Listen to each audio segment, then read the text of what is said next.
जैसे आप समझते हो लड़की वाली हरकतें, वो मेरे में धीरे धीरे करके बहुत ज्यादा आने लगी। ऐसे चलना, ऐसे रखना, ऐसे कभी काजल लगा के जाना, कभी लिपस्टिक लगा के जाना।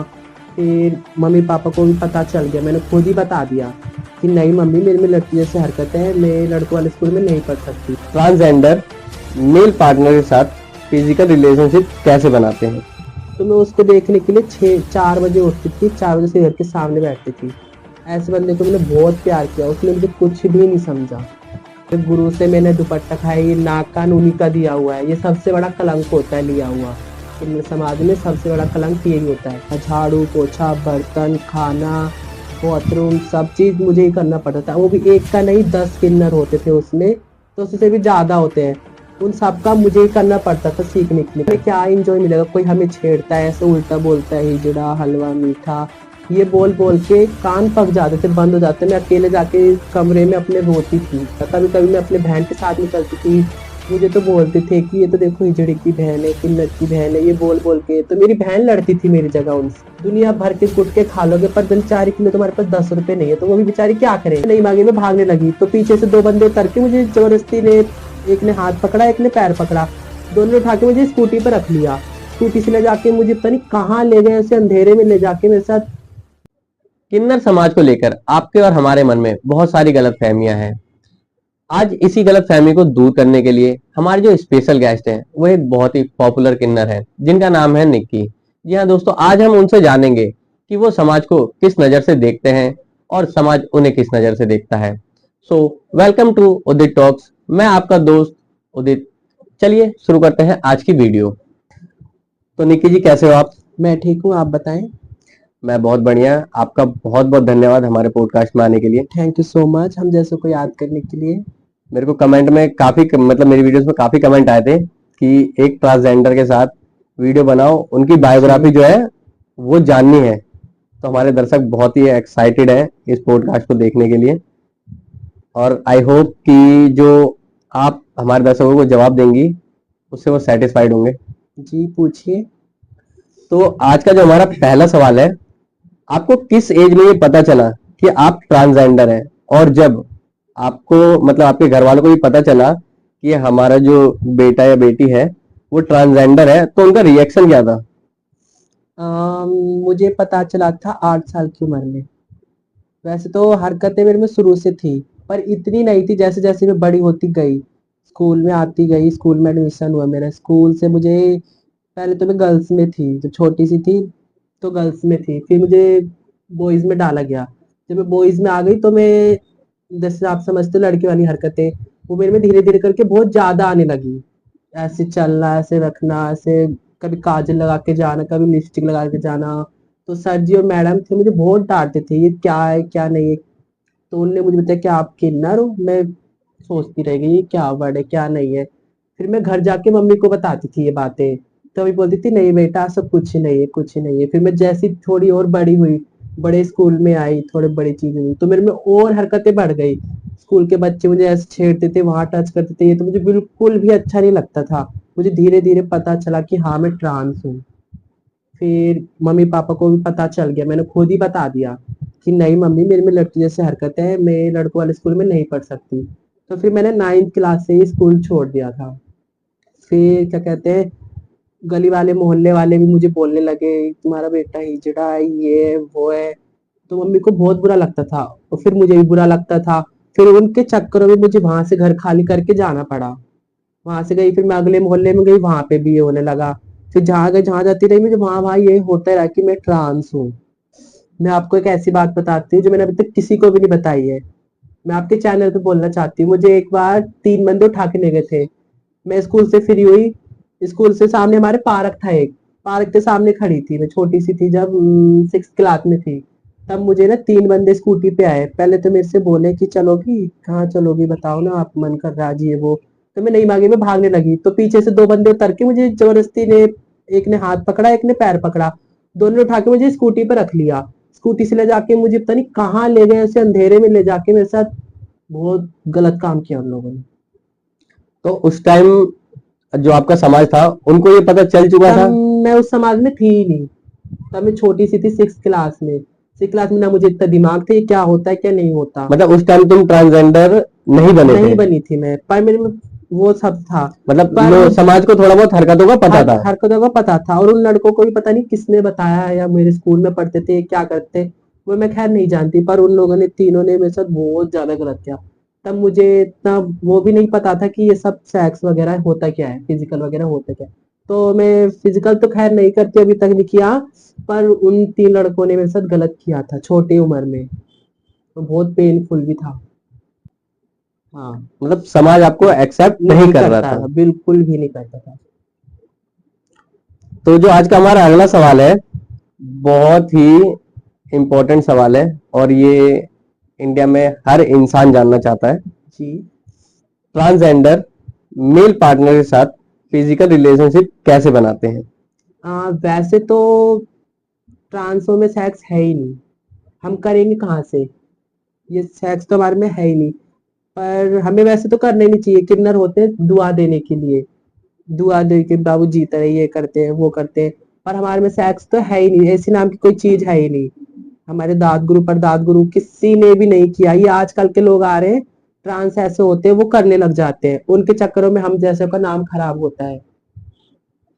तो मतलब जो ट्रांसजेंडर होते हैं या किन्नर समाज होता है, जी। उनमें फिजिकल रिलेशनशिप अलाउड नहीं है। नहीं है ही नहीं, ये करेंगे कहाँ से वो।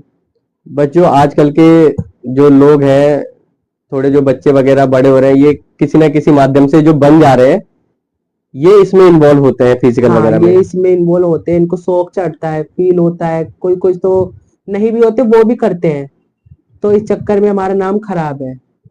जी। क्या आपने कभी किसी से प्यार किया है? और अगर किसी से प्यार किया है, तो आपने उसे कैसे अप्रोच किया, कैसे उसे राजी किया? ये तो बहुत अच्छा सवाल आपने पूछा। हाँ, मैंने प्यार किया है, बिल्कुल किया है। हाँ, मेरी गली में ही रहता था, 4 घर छोड़ के रहता था। सुंदर नाम था उसका। तो मैं उससे प्यार करने लगी थी 10 साल की उम्र में। जैसे मुझे पता चला हाँ, मैं ट्रांस हूँ, तो मैं उससे प्यार करने लगी। तब मैं वैसे रहती थी नॉर्मली बॉयज़ कपड़ों में। तो धीरे-धीरे 1 साल हो गया, जब मुझे पूरा होने लगा उससे प्यार, तो मैंने उसके लिए मैं सुबह-सुबह 4 बजे उठती थी। सबसे बड़ी बात तो, जो बंदा 12-1 बजे तक नहीं उठता, वो 4 बजे सुबह उठ के उसके लिए घर के सामने बैठ रहा है, उसको देखने के लिए, क्योंकि वो जॉब पे जाता था 6 बजे। तो मैं उसको देखने के लिए 4 बजे उठती थी, 4 बजे से घर के सामने बैठती थी। ऐसे बंदे को मैंने बहुत प्यार किया, उसने मुझे कुछ भी नहीं समझा। तो क्या उसे पता था कि तुम ट्रांसजेंडर हो? हाँ, उसे मैंने बता दिया था, फिर भी उसने नहीं किया। तू ऐसा है, तू वैसा है, तेरे को अपनी शक्ल देखी, ये वो। मतलब उसने एक्सेप्ट नहीं किया। नहीं किया, उसे ट्रांस पसंद ही नहीं थे। फिर आपके साथ कभी कोई स्कूल में भी ऐसी कोई घटना हुई, कोई ऐसा मोमेंट जो आपको आज तक याद हो, बचपन का? स्कूल में तो खैर लड़के छेड़ते ही थे, तो सरजियां भी गलत काम करते थे। कभी यहाँ छेड़ कर दिया, ओहो आज तो अच्छी लग रही है काजल तेरा, ये लिपस्टिक तेरी, ये सब बोल बोल के। एक बार तो सर जी ने मुझे क्लास के अंदर घसीट लिया था, तो मेरी फ्रेंड ने मुझे बचाया था। मेरे फ्रेंड थे, दोस्त थे, 2-3 दोस्त थे, तो उनने मेरे को बचाया था तब। वह मेल से ट्रांसजेंडर बनने की जर्नी कैसी रही आपकी? हाँ, जर्नी तो मेरी बहुत बहुत जिसे कहते हैं बहुत ज्यादा मुश्किल रही मेरी जर्नी। मेरी पैदाइशी से लेके अब तक की बहुत बुरी रही है जर्नी जिसे कहते हैं। मुझे ये सीखने के लिए भी ट्रांस क्या क्या करते क्या नहीं होता हमारे में, ये सीखने के लिए मुझे अपना गुरु रखना पड़ा। मेरे गुरु से मैंने दुपट्टा खाया, ये नाक कान उन्हीं का दिया हुआ है, ये सबसे बड़ा कलंक होता है लिया हुआ। किन्नर समाज में सबसे बड़ा कलंक यही होता है, लेना ही मैंने ये ले चुकी हूँ। मैंने ये सारा हिजड़पन सीखने के लिए, जिसे कहते हैं ना ट्रांस को ये करना चाहिए वो नहीं करना चाहिए, ये सीखने के लिए मैंने अपना गुरु रखा। गुरु के घर में सारा काम करना, झाड़ू पोछा बर्तन खाना बाथरूम सब चीज मुझे ही करना पड़ता था। वो भी एक का नहीं, 10 किन्नर होते थे उसमें, तो उससे भी ज्यादा होते हैं। उन सब का मुझे ही करना पड़ता था सीखने के लिए, क्योंकि मैं सब में छोटी थी, मुझे सीखना था, आगे ट्रांस बनना था पूरा प्रॉपर। तो मुझे उन्हीं ने सारा करवा के दिया है मुझे आज। ट्रांस में उन्हीं की वजह से बन पाई हूँ, उनने मुझे पूरा सपोर्ट किया बनने में। जब आप पूरी तरह से ट्रांस नहीं थी, तो आपने कहीं जॉब वगैरह ट्राई किया होगा? जॉब मैंने एक बार करी थी जब मैं 15 साल की उम्र थी मेरी, तब मैंने एक फैक्ट्री में जॉब करी थी। उसमें भी मुझे बहुत उल्टा बोल बोल के छुड़ा दिया गया। वहाँ के जो लड़के थे, अंकल थे, वो मुझे सब छेड़ते थे कि चलो ना, तुम्हें यहाँ अच्छे दिखेंगे, तुम्हें घुमा के लाऊंगा रात में, नाइट नाइट लगाओ आप, नाइट में मजा आएगा, हम करेंगे। ये तो मुझे बिल्कुल भी नहीं अच्छा लगता था उनके साथ काम करना, तो मैंने जॉब छोड़ दी। मुझे किसी ने बताया नहीं, आप इनमें जाओ, आपकी जर्नी इन्हीं में ही है, तो आप इनमें जाओ, आपका सारा भविष्य उसी चीज में, आप उसमें चले जाओ, किन्नरों में। आपने मेरे को ऑफ कैमरा एक बात बताई थी कि आपके बैग में से कुछ मिला था, जो एक शायद फनी इंसिडेंट था। हाँ। तो यार हमारे दर्शक जानना जरूर चाहेंगे उस इंसिडेंट हाँ, को। तब मैं जॉब करती, मैंने बताया था ना, मैं जॉब करती थी, तो किसी ने मुझे फंसाने के लिए मेरे बैग में कॉन्डम डाल दी थी। पूरा का पूरा पैकेट, एक नहीं वो भी दो तीन डाल दिए थे फंसाने के लिए। तो मैं घर पे गई, मम्मी टिफिन विफन निकालती थी खाने का, लंच का बॉक्स, तो लंच निकालते समय मेरे बैग में से पकड़ लिया था। तो मेरे को बुला के मम्मी पापा पूछ रहे थे ये क्या है, मैं तो बोली मैं तो जानती भी रही हूँ। निकाल, मैंने फाड़ के देखा तो उसमें गुब्बारे से थे, तब मुझे इतनी समझ नहीं थी जब मैं जॉब करती थी। तो आपने कभी उस चीज को एंजॉय किया है कि हाँ लड़के छेड़ रहे हैं या फिर जो भी है समाज उसमें आपको थोड़ा छेड़ा जा रहा उसमें है? क्या एंजॉय मिलेगा, कोई हमें छेड़ता है ऐसे उल्टा बोलता है, हिजड़ा हलवा मीठा, ये बोल बोल के कान पक जाते थे, बंद हो जाते। मैं अकेले जाके कमरे में अपने रोती थी कि मुझे आज इसने ये बोल दिया, आज उसने ये बोल दिया। कभी कभी मैं अपने बहन के साथ निकलती थी, मुझे तो बोलते थे कि ये तो देखो हिजड़े की बहन है, किन्नर की बहन है, ये बोल बोल के। तो मेरी बहन लड़ती थी मेरी जगह उनसे, छोटी सी बहन मेरी, मेरी जगह वो लड़ती थी, मैं तो चुप हो जाती थी, मुझे अच्छा ही लगता था, ये क्या बोल रहे हैं मुझे, बहन देखना। तो मेरी जगह वो लड़ते थे, मेरे मम्मी पापा भी लड़ते थे।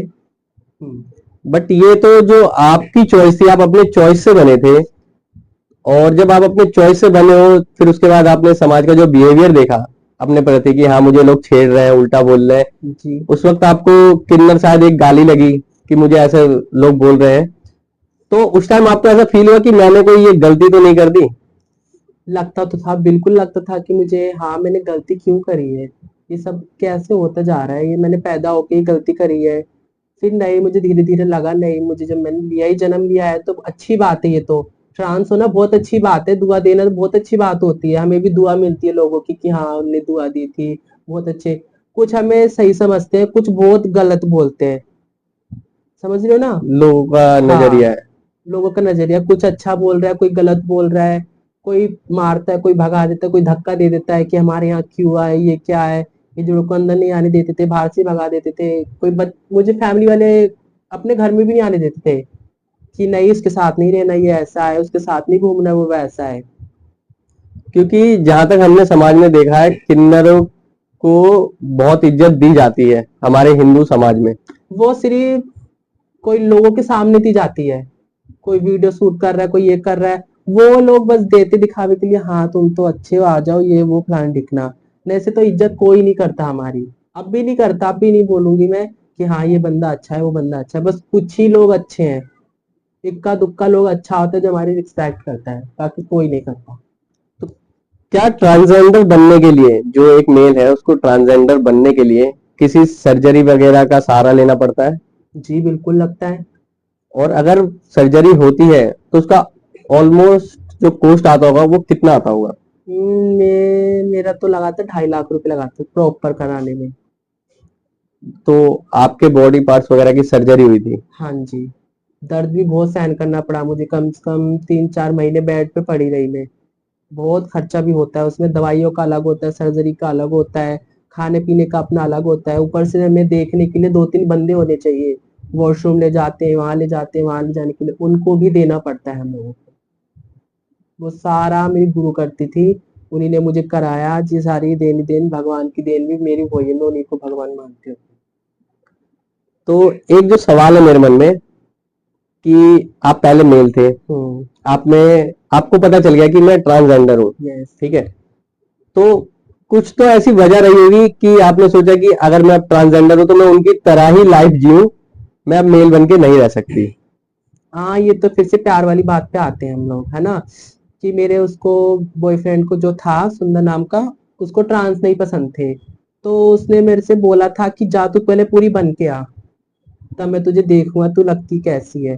तो मैं उसी की वजह से आज इस लाइन में घुसी हूँ, नहीं तो मैं कभी नहीं बनती, मेरे फैमिली वाले भी नहीं चाहते कि मेरा लड़का, अच्छा खासा लड़का जो बन जाए ये चीजें में, कोई भी नहीं चाहे, किसी के फैमिली नहीं चाहिए कि उसका बंदा ये करेगा। तो मैं अपने प्यार को पाने के लिए ये सब करी, ट्रांस बनी, क्या क्या नहीं किया मैंने, सब चीज कर ली उसी के लिए करी, पर वो बंदा मुझे अभी तक नहीं मिला। वो आज किसी और के साथ होगा। वो आज क्या, वो इस दुनिया में ही नहीं है। तो निक्की जी, जी। किन्नर बनने के बाद अब आपकी लाइफ कैसी चल रही है? आम, अब तो ठीक ठाक है, वैसे पूरी प्रॉपर नहीं कहूंगी कि अच्छी चल रही है बहुत ज्यादा। हाँ, अब मेरे पहले से बहुत ज्यादा बेहतर है। अब मैं टोली करने लग गई हूँ। टोली मीन्स? हाँ, जैसे बच्चा होता है, शादी होती है, मैं वहां जाती हूँ मांगने। बधाई लेने? हाँ जी। तो जब आप किसी के घर पे जाते हो, जैसे किसी को बेबी हुआ, तो जब आप उनके घरों पे जाते हो, तो मतलब वो जो भी आप उनसे लेते हो, उसके लिए आपको किस किस प्रॉब्लम को फेस करना पड़ता है? जैसे कई लोग होते हैं कि वो नहीं देते, इजीली मना कर देते हैं, और कई बार जैसे आप लोगों की डिमांड कुछ ज्यादा होती है या फिर वो कुछ कम देते हैं। हाँ, तो कुछ लोग अच्छे होते हैं, हमें खुद बुलाते हैं कि आ जाओ हमारे घर बच्चा हुआ है। कुछ लोग ऐसे होते हैं ना, बच्चों को बाथरूम में छुपा देते हैं, या तो खुद बाथरूम में छुप जाएंगे लेके, हमें अंदर जाके देखना पड़ता है बच्चा हुआ नहीं हुआ। फिर कोई चुपके से बता देते हैं वो बाथरूम में है। कोई ना देने के लिए बच्चों को बाथरूम में छुपा देता है, कितनी बड़ी बात है। खुद भी छुप जाता है, कमरा खाली कर देता है, गांव भाग जाता है।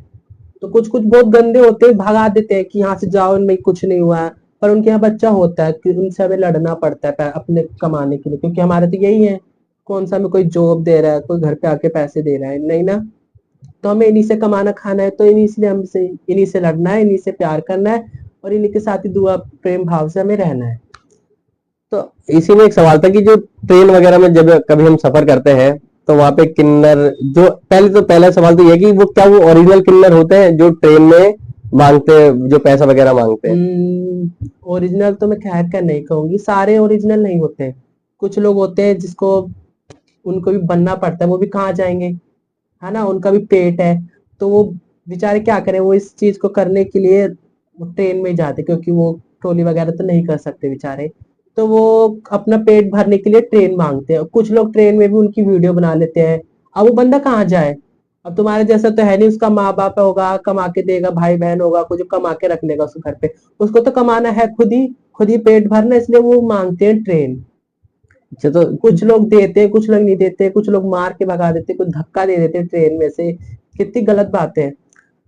तो ट्रेन में जैसे कई बार हमने देखा है, मैंने भी पर्सनली सफर किया है ट्रेन में, तो जैसे जब वो लोग मांगने आते हैं और उन्हें कोई ना दे, जैसे कोई बैठा है उसके पास ना हो या किसी भी रीजन से वो मना करे, तो मैंने उनकी हरकतें पर्सनल देखी है कि वो ना कपड़े उतारने तक पे तैयार हो जाते हैं वो। हाँ, जो कपड़े उतारते वो तो असली होंगे खैर, जो नहीं उतारते प्रेम भाव से चले जाते हैं वो बेचारे वैसे होते हैं। पर वो भी क्या करे, उसको तो 10 रुपए मांग रही बेचारी, तुम 10 रुपए नहीं निकाल के दे सकते। तुम आस पड़ोस में सिगरेट पी लेते हो, बीड़ी पी लेते हो, दुनिया भर की उसमें ट्रेनों में पड़ी रहती है, मैं खुद गई हूँ कितनी बार। दुनिया भर के गुटके खा लोगे, पर बेचारी के लिए तुम्हारे पास 10 रुपए नहीं है, तो वो भी बेचारी क्या करे, कपड़े उतारेगी वो तो तो नहीं। जैसे ट्रेन में कोई पर्सन है, तो ये तो उसकी चॉइस है ना, वो देना चाहे या ना देना चाहे, उससे कोई फोर्सफुली तो नहीं ले सकता। तो मैं आपकी बात भी छोटी करती हूँ। तो क्यों नहीं देगा बंदा, 10 रुपए कितनी बड़ी बात है क्या, 1 लाख 2 लाख तो आपसे मांग ही लिया। आप बीड़ी पी रहे हो, सिगरेट पी रहे हो, फेंक दे रहे हो, आधी जला के आधी बुझा के। अब वो बेचारी 10 ही रुपए मांग रही है आपसे, है ना। 10 रुपए 10 रुपए नहीं होगी बंदे के पास, ट्रेन में सफर कर रहा है। बंदे पे 10 रुपए की बहुत बड़ी बात होती है। दुआ, वो दुआ दे रही है तुम्हारे पे, सर पे हाथ रख रही है सबसे। दुआ कितने की होती है, लाखों 2 लाखों की दुआ होती है, लग जाए तो अच्छी बात है, ना लगे तो बुरी बात है। और अगर किसी को दुआ ना चाहिए हो? क्यों नहीं चाहिए दुआ, दुआ तो सबसे बड़ी देन ही दी है भगवान ने, दुआ भगवान भी देते हैं दुआ तो। भगवान के पास माथा टेकने क्यों जाते हैं, दुआ के लिए जाते हैं। भगवान मेरी ये पूरी कर देना। भगवान जब करता है तुम उसको सब चीज चढ़ाते, दूध चढ़ाते, वो दूध कहाँ जाता है, नाले में। फल चढ़ा रहे कहाँ जाता है, वो कहीं गोबर में। जो तुम इतना सब चढ़ा रहे हो बंदे के लिए, 10 रुपए 5 रुपए भी दोगे वो चुपचाप चली जाएगी आपके वहां से। वो ये नहीं कह रही कि ला मुझे 20 ही रुपए दे, ये 10,000 रुपए दे। वो खाली 10 रुपए मांग रही है, ऊपर से सर पे हाथ रख के जा रहे हैं आपसे प्रेम के, आपके बच्चों को दुआ दे के जा रहे हैं, कितनी बड़ी बात है। तो जो जैसे कोई पर्सन उन्हें नहीं देता, तो क्या उनका, जो मतलब आपके नजरिए से मैं जानना चाहता हूँ, क्या उनका जबरदस्ती करना या फिर वो जो एक उनमें है कि हम कपड़े उतार देंगे, ये करना सही है? नहीं, ये तो गलत बात है। कोई ना दे तो उसको भी दुआ देनी चाहिए, दे तो भला, ना दे तो भी भला, है ना। तो जबरदस्ती करने वाली बात तो बहुत गलत है। तो जब आप किसी से पैसा वगैरह मांगते हो तो इसमें दो चीज होती है। एक तो है इंसान अपनी खुशी से दे रहा है और दूसरी चीज इंसान बद्दुआ से डर के दे रहा है। तो क्या इस डर को ऐसा तो नहीं कि आप लोग एक बिजनेस के तौर पे इस्तेमाल कर रहे हो? देखो, दुआ कभी बिजनेस के तौर पे नहीं दी जाती, है ना। दुआ हम अपनी खुशी से देते हैं। जब बंदा आज सामने से हमें बिन बोले हम जितना मांगते हैं, कोई कोई ज्यादा देता है हमें, कोई कोई कम देता है, तो नहीं, हम गरीबों को देख के भी चलना पड़ता है। हम गरीब है तो इससे इतना ले लिया, चलो कोई नहीं। पर ये तो गलत बात है कि हम मैसेज से यूज कर रहे हैं इसको। दुआ बद दुआ दे देंगे? नहीं, बद दुआ तो हम नहीं देते कभी किसी को। जिससे होती लड़ाइयाँ उससे थोड़ी बहुत बद दुआ देते, पर नहीं, पर प्यार से दिल से कभी बद दुआ नहीं देते हम किसी को। हम प्रेम से मांगते, प्रेम से खाते हैं। हम नहीं, ये जबरदस्ती कोशिश से नहीं करते हम लोग तो। एट द एंड आप समाज से क्या कहना चाहते हो अपनी तरफ से? मैं तो यही कहना चाहूंगी, हमें प्यार से रहने दो, प्यार से कमाने दो, प्यार से खाने दो। हम आपको दुआ देंगे, हमें फोन करके बुलाओ, मैं आपके यहाँ आऊंगी, बिल्कुल शामिल होंगी दुआ में। पर बिलपन नहीं करना मुझसे। है ना, मैं अच्छों के लिए अच्छी हूँ तो बुरे के लिए बुरी भी बहुत हूँ। बस मैं यही दुआ करती हूँ, सब अच्छे बने रहे, बस सबके परिवार बना रहे। आई होप आपने इस पॉडकास्ट को एंजॉय किया होगा और इसी तरह की और बेहतरीन पॉडकास्ट के लिए चैनल को सब्सक्राइब कर देना। साथ ही अगर आपके सारे डाउट क्लियर हो गए हो तो वीडियो को लाइक कर देना और कोई डाउट रह गया हो तो हमें कमेंट सेक्शन में जरूर लिख देना। हम फिर से नेक्स्ट टाइम निक्की जी से कांटेक्ट करने की कोशिश जरूर करेंगे। तब तक के लिए धन्यवाद।